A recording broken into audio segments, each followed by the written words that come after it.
Ek staan hier op die familieplaas Skimmelkrans net buite George in die pragtige tuinroete. Ons het vandag kom kyk hoe die derde generasie kuilers dit reg kry om reeds vir 100 jaar 'n uiters suksesvolle suiwelplaas te bedryf. Skimmelkrans is ook die Nestlé groep se vlaggenskap loodsprojek vir lae koolstofemissies. En verskeie holistiese landboustelsels hou die melkplase omgewingsvoetspoor so laag as moontlik. Tegnologie het natuurlik die afgelope 100 jaar ongelooflik baie verander en Skimmelkrans benut dit ten volle. Terwyl die kuilers nooit vergeet dat 'n gelukkige melkkoe 'n vrygewige koe is nie. Kom ons gaan kyk hoe hulle dit doen. So welkom by Skimmelkrans. Ons is 'n familiebesigheid, melkboerdery wat melk produseer van 1921 af. In die agtergrond sal julle die koeie sien. Hoe die proses in die melkstal werk, dis 'n groot rondom talie, ons noem dit 'n draaitafel. So 'n koe klim op, wanneer sy opklim het sy 'n RFID tag in die oor. Die rekenaar identifiseer wie sy is. Die volgende stap is dat elke koe 'n spesifieke dieet kry. Dit word saamgestel uit energie, proteïen, spoorelemente. Elke koe se volume van voer en komposisie verander, afhangende van hoe ver sy in die melk is, wat haar melkproduksie is, wat haar gewig doen. As haar gewig besig is om af te gaan, dan help ons haar weer 'n bietjie op met ekstra kragvoer dat haar gewig weer in lyn kan kom. So sodra hy koe inkom, gee hy vir elke koe op 'n spesifieke manier haar eie dieet vir haar in die melkstal. Eerste personeel dit was die eiers. Ons was nie die eiers omdat dit vuil is nie, maar sodra ons die eiers stimuleer, skei daar oksitosien in die koe se kop af en die oksitosien help met melkvloei. So die melk begin vloei. Tweede personeel het sit die kloustuk aan terwyl die koe gemelk word, monitor ons witbloedseltelling, volume van melk en 'n klomp ander goed om te sien dat die koe optimaal produseer. Sodra sy klaar gemelk is, haal die kloustuk outomaties af. En sy bly op die tafel. Die tafel se spoed word nie gestel oor hoe lank dit daar neem om te melk nie. Dit word gestel oor hoe lank dit daar neem om haar kos op te eet. So ons kan nie vir iemand 'n bord kos inskep en dan sy nog nie klaar geëet dan laat ons haar uitgaan nie. So die spoed van die tafel word gestel vir die dieet van die koeie. Sodra hulle uitgaan, word hulle geweeg. As enige iets met hulle moet gebeur, is die outomatiese hekke wat hulle draft en dan weet ons of ons haar moet insemineer of inent of ontwurm of wat ook al met haar moet gebeur. Welsyn van die koeie is vir ons ongelooflik belangrik en al die elektronika in die stal help ons om probleemgevalle maklik te kan identifiseer, want hier is net te veel om individuele aandag vir elke koeivroukie in die stal te gee. Ons het 'n lang en intieme verhouding met Nestlé. Ons produseer al vir seker 70 jaar onophoudelik vir Nestlé melk. En volhoubaarheid vir die produsent en volhoubaarheid vir die verwerker is ewe belangrik. Ons is saam in dieselfde ketting. Dis die produsent, dis die verwerker, dis retail en dan aan die einde van die dag is dit die verbruiker. So almal in daai ketting is vir ons belangrik. Ons het al lankal met Nestlé gepraat oor volhoubaarheid, sustainability en rentmeesterskap. Nestlé het ons al in die verlede gehelp met water sustainability en om te kyk hoe ons watervoetspoor kan afkry.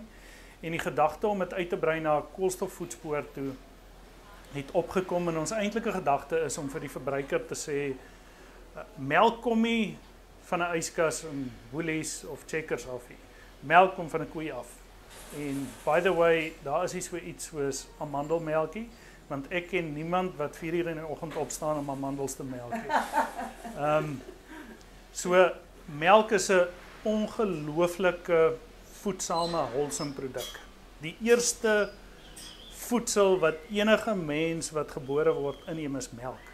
So dit wys net vir jou hoe belangrik dit is. En ons wil ook hê die verbruiker moet aan die einde van die dag goed voel oor die liter melk of die kaas wat hy of sy koop. Want daar is soveel kere 'n slegte stigma aan aardverwarming en metaangasse wat koeie vrystel en wat se effek herkouers het op dit. So die koolstofprojek probeer ons wys dat ons 'n netto positiewe effek het en nie 'n netto negatiewe effek op die omgewing het nie. Ja, die koeie skei greenhouse gases af, metaangasse. Ons gebruik diesel, ons gebruik kunsmis, ons gebruik elektrisiteit wat 'n groot koolstofvoetspoor het. En die koolstofvoetspoor tel al daardie entiteite op om te sê hoeveel metaan word hierdie koeie afgeskei, hoeveel koolstof word afgeskei as gevolg van diesel wat ons gebruik, elektrisiteit wat ons gebruik. En dan gaan die proses met die koolstofprojek in twee bane. Een is hoe verlaag ons uitlaatgasemissies en die ander ene is hoe sit ons die uitlaatgasse wat ons uitsit om in 'n goeie ding. So ons het solar geïnstalleer om ons elektrisiteitsvoetspoor af te kry. Ons het 'n misverwerkingsstelsel wat alle mis wat van die stal afkom op daai selfde dag te hanteer en dat dit nie aanhoudend metaan afskei nie.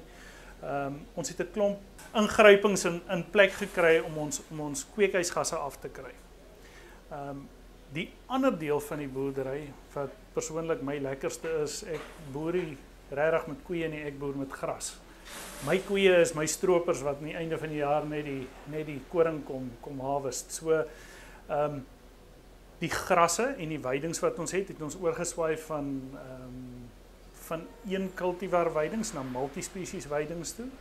Ons het hierdie profiel van grond wat ons van die Here ontvang het en wat ons na moet kyk. En in die profiel het ons raaigras, lucerne, witklawer, rooi klawer, plantain en chicory. So dis so 'n mixed herb salad wat ons vir die koeie aanmaak. Hoekom dit 'n gemengde weiding is elke plant het 'n ander area in hierdie grondprofiel waar hy beter presteer.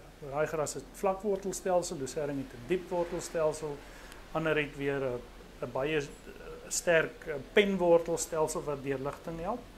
En die plante deur die wonderlike proses van fotosintese kom haal nou hierdie lelike kweekhuisgaste, koolstof uit die omgewing uit en hy sit dit in die grond.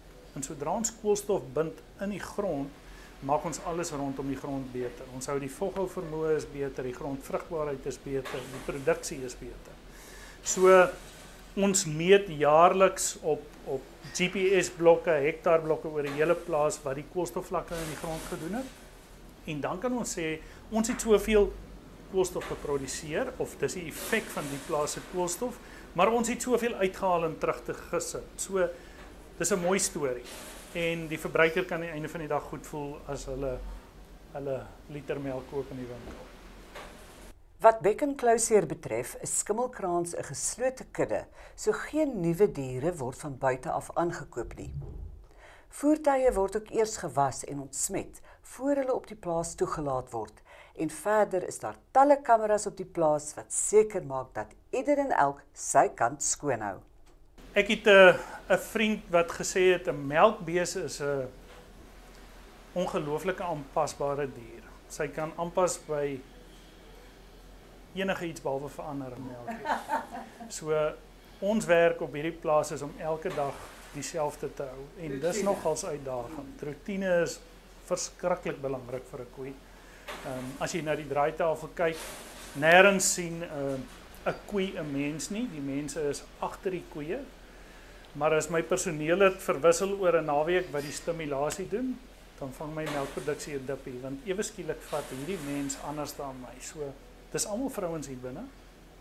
Hierdie koeie en hulle is sensitief. So ons moet alles so naas moontlik dieselfde elke dag vir hulle hou. Ons is net gelukkige koeie produseer melk. So ons moet die heeltyd seker maak dat hulle so gelukkig is as moontlik. En of dit warm is en of dit koud is en of dit reën en of dit droog is, moet ons so ver as moontlik alles vir hulle dieselfde hou. Ons produseer op die oomblik so rondom 20,000 liter melk 'n dag. 'n Koei is 'n wonderlike dier. Op haar piek sal 'n koei elke 9 dae liggaamsmassa verplaas in melk. Nou as ek die som maak oor hoeveel kalsium daar in melk is, dan weet ek nie waar sy dit vandaan kry nie, maar hulle kry dit reg. So jaargewys produseer ons gemiddeld seker in die omgewing van 16,5 of 17 liter per koei per dag.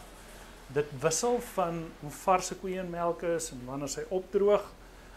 2 maande voordat sy weer kalf, gaan sy op kraamverlof en dan is sy nie meer by die stal nie, dan gaan sy bietjie uit saam met die dragtige koeie. Ek sien uit na die dag as ek kan aftree, want dan gaan ek ook weet wat Kersfees en Nuwe Jaar is. Daar bestaan nie so iets hier nie, elke dag is dieselfde. Ek was daarmee hier van die begin af hier. Ek raak grys, maar ek is al nog nie 100 jaar hier nie. Ons is familiebesigheid. Ek is die 3de generasie op die plaas. My kinders begin nou klaarmaak, so een van die dae is die 4de generasie dalk hierso. Boerdery raak baie divers. Watter area my kinders in belang stel, ek hoop hulle kan 'n stukkie kom wortel skiet hier op Skimmelkraans. Estetika is ook belangrik en die bekende plaaslike kunstenaar Fourie Ackerman het onlangs 'n reuse skildery op 'n muur by die melkery kom skilder. Die toneel is so lewensgetrou dat die plaaskoeie aanvanklik die kunskoeie wou besniffel en ook die groen gras op die muur wou eet. Maar op Skimmelkraans is gelukkige koeie en is die gras nie groener aan die ander kant van die draad nie.